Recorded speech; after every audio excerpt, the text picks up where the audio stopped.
This video is on AZ Merit test prep, and I'm just walking us through a couple of sample questions that are on AZ Merit sample test site. So in this question we have a popcorn container, and it's made from a cone with the portion of the cone removed and sealed as shown. So this portion is removed. So we need to create an expression using m that represents the volume.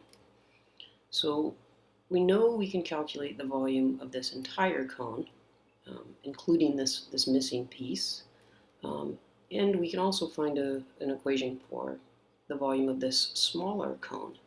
So if we take the volume of the entire cone and subtract this volume, that will give us this volume here.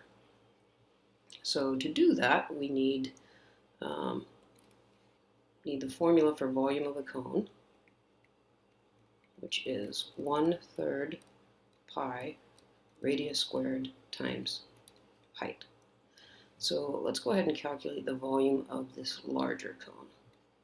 So volume of larger cone is equal to 1/3 pi times radius squared times height. The height of the entire cone is 2/3 m plus 1/3 m, which is m. Now to calculate the volume of this smaller cone, we need to know the radius, because you can see the radii are not the same for both of these. This one is smaller. So what I have is these triangles here, so you can see that we've got a right triangle here where this leg represents the height and this leg represents the radius.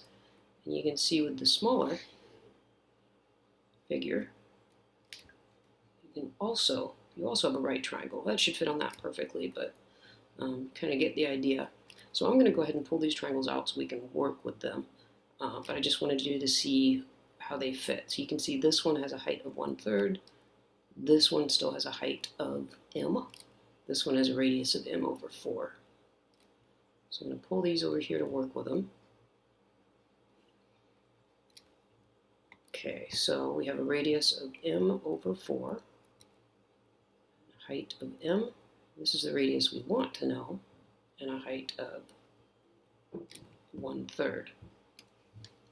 Well, these are similar triangles, and sorry, 1/3 m. So since these are similar triangles, we know the sides are in proportion to one another. So here, m to 1/3 m. So we know that this is a third of this triangle. So if we take a third of m/4, that gives us a radius of m/12.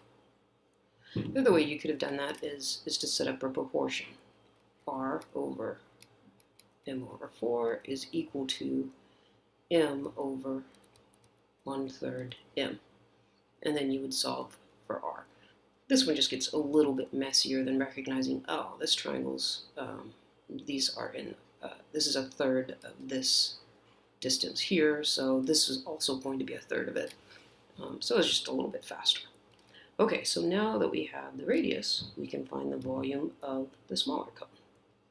The volume of smaller cone is equal to 1/3 pi times radius squared times the height, which is 1/3 m. And to represent your answer, you just need to take these two and subtract them from one another. So 1/3 pi m/4 squared times m minus 1/3 pi m/12 squared times 1/3 m. So it is proper to go ahead and put that, to go ahead and simplify this, but as far as the answer is contained on AZ Merit, that is an acceptable answer.